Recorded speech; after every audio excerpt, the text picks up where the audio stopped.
Alors, référendum 2018, pour mémoire. On a 3 éléments qui nous semblent essentiels. D'abord, un engagement de l'État que je crois pouvoir qualifier d'historique à l'échelle de la Nouvelle-Calédonie.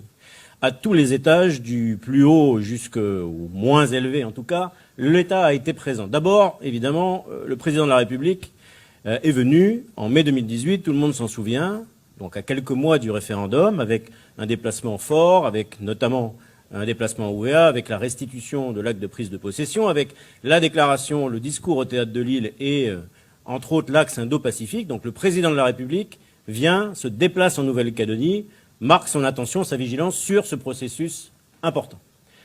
Ensuite, et je dirais peut-être surtout, on a à ce moment-là un Premier ministre qui est engagé du sol au plafond comme rarement sur le dossier calédonien. Et puis même à l'Assemblée nationale, on a une mission dédiée, un groupe présidé par l'ancien Premier ministre, Manuel Valls, et composé de quelques députés qui se réunit 13 fois entre le moment où il se constitue et le premier référendum. Le produit de ce dialogue politique initié par le Premier ministre, c'est l'engagement entre mars et août 2018 du groupe qui a permis d'élaborer la Charte des valeurs et le bilan partagé de l'accord de Nouméa. Ces 2 documents très importants qui ont réuni au départ l'ensemble des formations politiques et, comme vous le savez, à la fin, les formations indépendantistes, Calédonie Ensemble et Gaélienne seulement. Ces 2 documents de juillet et d'août 2018, Marie-Noëlle Temmereau, dans l'extrait vidéo tout à l'heure, en parle très bien. C'est des documents qui sont tout à fait exemplaires. C'est une somme de travail que ce dialogue politique d'alors a permis de réaliser. Et puis, troisième élément, c'est l'équilibre institutionnel. Maintenant qu'on est dans la phase dans laquelle on est, on peut regarder ça avec un peu plus de recul, mais je rappelle qu'au Congrès, pendant l'ensemble de cette période, il n'y a pas de bascule de majorité ou surprise à chaque élection du président du Congrès. C'est stable. C'est stable au gouvernement. Le partage des responsabilités entre indépendantistes et non-indépendantistes ne fait l'objet d'aucune contestation. Donc ce n'est pas une paille, et c'est un élément déterminant pour permettre le dialogue sur l'avenir. Donc on a ces 3 éléments en 2018. Et ce sont ces 3 éléments qui ont permis d'aboutir au résultat qu'a décrit tout à l'heure M. Michel. On appelle M. Michel. Bon, 2020, c'est pas la même chose. En fait, c'est exactement la face inverse. C'est le côté face de cette pièce. Et donc, c'est ce qu'on a résumé dans un climat délétère. D'abord, le silence de l'État. Autant il était impliqué du sol au plafond, autant, et on peut l'illustrer malheureusement, plus personne ne dit quoi que ce soit au niveau de l'État sur la Nouvelle-Calédonie. Pourtant, il y a eu des occasions. Le président de la République a fait des déclarations, pas seulement dans le cadre de la Covid, bien sûr, en parlant de la Covid, mais il a fait des déclarations, notamment celle du 14 juillet. Pas un mot sur ce petit bout de France qui va devoir pour la 2e fois prononcer, ou non en tout cas, son attachement au maintien dans la République. On est les seuls territoires à avoir ça, hein. Il n'y a pas d'autres territoires qui connaissent ce type de rendez-vous. C'est historique. Pas un mot. Pas un mot le lendemain du nouveau Premier ministre, M. Castex, dans son discours de politique générale. L'État est dramatiquement silencieux sur le dossier calédonien. Première différence. Deuxième différence, l'instabilité institutionnelle. Bon, je ne vais pas faire très long. Le Congrès, d'abord, 2019-2020.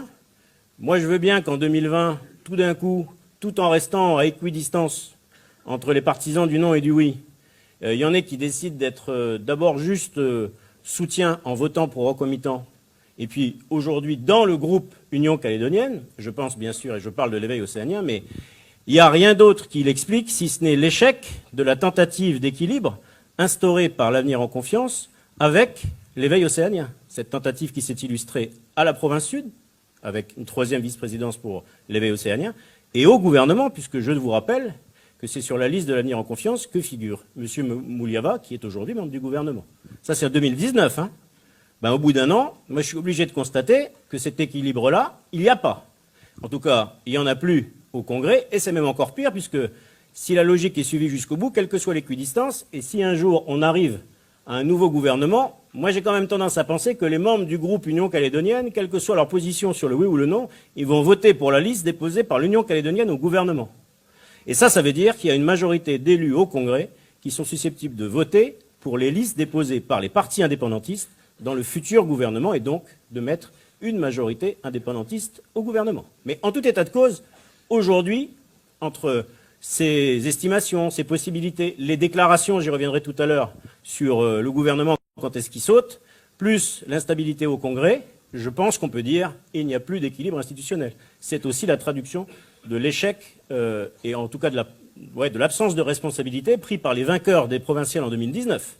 Parce que quand on gagne une élection, il faut faire la fête, mais le lendemain, il faut se demander si on est assez nombreux pour tout seul diriger les institutions. Et quand ce n'est pas le cas, et ce n'est pas le cas, il faut faire alliance avec des gens qui vous permettent d'avoir une majorité. L'avenir en confiance, c'est 18 élus, c'est pas 27 au Congrès. Et même avec l'éveil océanien, ça faisait toujours pas 27. Il aurait fallu trouver un équilibre à 3, mais c'est un autre sujet, donc je ne m'attarde pas. Toujours pas d'instabilité institutionnelle. Opposition politique sur les dossiers essentiels. Alors on n'en prend que quelques-uns.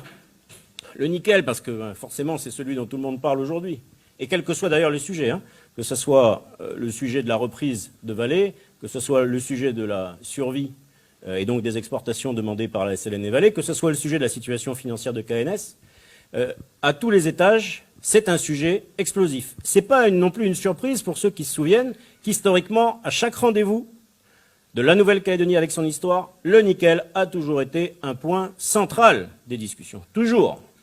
Il l'est encore, sauf que là, il l'est de manière frontale. Les équilibres budgétaires, on aurait dû dire les déséquilibres budgétaires, en tout cas l'absence de perspective. Ça aussi, c'est un sujet, il ne faut pas faire très long, mais vous avez vu, vous savez que les collectivités disent on a des difficultés budgétaires. Et en plus, on a la crise de la Covid. Donc, il faut qu'on fasse un prêt. En ce moment, c'est la saison des prêts. Je ne sais pas si vous avez le même succès que la Nouvelle-Calédonie, mais il y a 28,5 milliards de prêts à l'AFD qui ont été passés. Je ne rentre pas sur le détail, mais ce petit prêt de 28,5 milliards, à un moment, il va falloir le rembourser. Pour le rembourser, il va falloir aussi créer des impôts. Et ça tombe bien, puisque dans ce prêt, le président du gouvernement s'est engagé à créer 17,5 milliards d'impôts nouveaux par an à partir de l'année prochaine. Et quatrième espace, pour illustrer ce qui ne va pas, c'est le pire. C'était difficile de vous le présenter, parce que malheureusement, on a beaucoup d'exemples. Donc, ce qu'on a voulu faire, c'est vous dire qu'il n'y a personne qui est à la traîne ou à la ramasse de l'autre. Des deux côtés, de manière différente, mais des deux côtés, la radicalité a pris le pas. La caricature, l'amalgame. On va vous donner quelques exemples, en commençant par du côté du Front loyaliste. Bon, d'abord, une déclaration. La partition évoquée par Pierre Frogier, qui l'appelle différemment, parce que la partition, ça fait peur, donc ça s'appelle la différenciation provinciale. Et pour Mme Baquet, ça s'appelle l'hyper-provincialisation. Cherchez pas, c'est la même chose. Et la partition, comme d'ailleurs Pierre Frogier l'a dit en 2019, c'est pas vieux, sur NC Première, je lis, parce que ça ne peut pas faire mieux, donner les moyens à chaque province de suivre son propre chemin, pour que chaque province puisse décider indépendamment de sa relation avec l'État. C'est pour ça qu'on dit que c'est une partition. Ça veut bien dire ce que ça veut dire. Si je décide tout seul de ce que je veux de ma future relation avec l'État, ça peut être 3 décisions différentes, ou 2 décisions différentes. Ça, c'est une partition politique d'abord et géographique tout de suite. Bon, la partition, vous le savez, je le redis, c'est impossible juridiquement, parce que c'est interdit par la loi organique, l'accord de Nouméa et la Constitution, mais c'est surtout politiquement inacceptable. Par moi, par nous, par ceux qui pensent que sur un petit territoire comme le nôtre, on ne va pas s'amuser à dresser des barrières entre nous, et puis surtout par les indépendantistes, qui eux-mêmes le rappellent, la partition, c'est le contraire, évidemment, de leurs revendications. Même si on ne supporte pas la revendication d'indépendance, ce n'est pas l'indépendance pour les uns contre les autres. Donc cette déclaration-là, c'est une déclaration qui tend aussi à radicaliser de l'autre côté. Et vous allez voir, c'est un réflexe qu'on peut avoir à chaque fois. Deuxième exemple. Alors là, il va falloir lire aussi. Alors, précision importante, vous avez vu, on a dit le nom haineux et raciste, on va vous montrer pourquoi, de certains responsables du Front. Ça ne veut pas dire que ceux qui sont partisans du Front sont haineux et racistes. Mais si les responsables tiennent les propos que je vais vous rappeler, forcément, ils entraînent avec eux une radicalité de l'autre côté. Surtout qu'ils n'y vont pas avec le dos de la cuillère. Donc on commence par, celui-là il est bien, celui-là c'est 25 mai 2020. J'aurais tendance à le lire en entier si j'étais pas un peu... Mais bon. Alors, c'est un petit rappel pour ceux qui n'ont pas suivi l'actualité. Donc il y a, entre le règlement de compte à coups de fusil à Bélep, 1. Les coutumiers qui isolent la population pour 350 francs dans les îles, c'est le blocage parce qu'il y a augmentation du billet. Les jeunes qui s'acharnent sur un pauvre quinquagénaire une fois à terre. Ça s'était passé à Nouméa il y a peu de temps. Le refus des élus indépendantistes d'inscrire les personnes nées ici et qui ne sont pas de statut coutumier. Et enfin, la destruction de la serpentine de Kawa.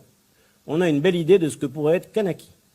Pas du tout sectaire, pas du tout raciste, pas du tout violent. Donc, en 5 tirés, vous pouvez prendre les 5, il n'y en a qu'un à la rigueur qu'on peut considérer comme politique, mais tous les autres, coup de fusil, l'isolement, bon ben il y a des gens qui ne sont pas d'accord avec une augmentation du billet, ils ne le font pas par plaisir.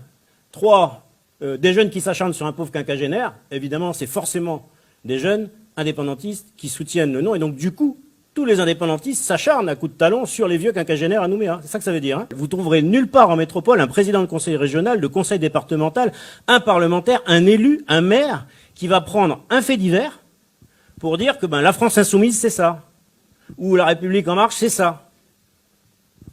Personne ne fait ça. Parce que instantanément, il va être pilonné. Et ici, on a la présidente et le premier vice-président qui n'hésitent pas à faire ce type de raccourci, et pas qu'une fois. À un autre poste du 19 mai, nous pourrions aussi menacer d'aller sur le terrain. Nous avons, nous aussi, elle s'adresse à M. Goa, Mme Baquès, vous le savez bien, la capacité de le faire.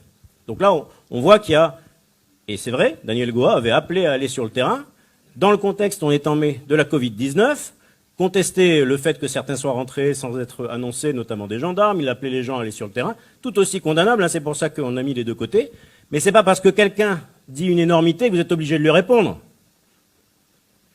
Parce que si vous êtes responsable politique, c'est pas pour commenter l'actualité. C'est pas pour raccourcir et faire des raccourcis, des amalgames et de la caricature. Malheureusement, c'est un peu pareil du côté du front des indépendantistes. Donc la radicalité, elle est des deux côtés. Premier item, le retour au dialogue bilatéral. Ça illustre aussi ce que Philippe disait tout à l'heure. C'est une vraie catastrophe, ça, parce que on avait au moins construit depuis longtemps un dialogue parfois difficile mais réel, entre formations politiques et l'État. Et là, depuis ces derniers mois, notamment Daniel Goa, donc en mai 2020, refuse. Au départ, il refusait de discuter juste avec les non-indépendantistes. Mais maintenant, l'Union calédonienne ne s'interroge plus sur la nécessité de poursuivre le dialogue sur l'avenir avec un interlocuteur partisan, c'est-à-dire l'État. Il nous avait déjà exclus les non-indépendantistes. Maintenant, ça veut dire qu'il exclut l'État. Il n'y a plus de discussion, même bilatérale. Ils veulent revenir à un rapport colonisateur. L'annonce du renversement du gouvernement, c'était en miroir à ce qu'on se disait tout à l'heure. Il n'y a plus qu'une question de mois ou de semaines. Pour être un peu plus précis, ça a failli être là, après l'élection au Congrès. Ils ne se sont pas mis d'accord, mais il n'y a pas des kilomètres à penser que juste après le référendum, même, je pense qu'on peut dire juste après le référendum, en tout cas c'est ce que le président du groupe Palika au Congrès nous a dit, il n'est pas impossible que ceux qui ont maintenant une majorité stable au Congrès appuient sur le bouton. Et enfin, la demande de rapatriement du haut-commissaire, parce que ça fait longtemps que vous l'avez en tête, vous le savez, mais c'est pas tous les jours qu'on demande le départ du haut-commissaire et en même temps du général, commandant les forces armées. Donc, pour résumer, alors il y a aussi cette déclaration, mais vous l'avez lu pendant que je parlais certainement, pour résumer, on a 2018, on avait en tout cas un environnement qui avait permis la conclusion d'un référendum apaisé, constructif et reconnu par tous. 2020, c'est le côté face, intégralement. Et j'ai cherché, j'ai trouvé aucun motif pour me dire, là-dessus quand même, on est comme en 2018. Tout est parti à l'envers. C'est une catastrophe. Personne ne parle plus avec personne.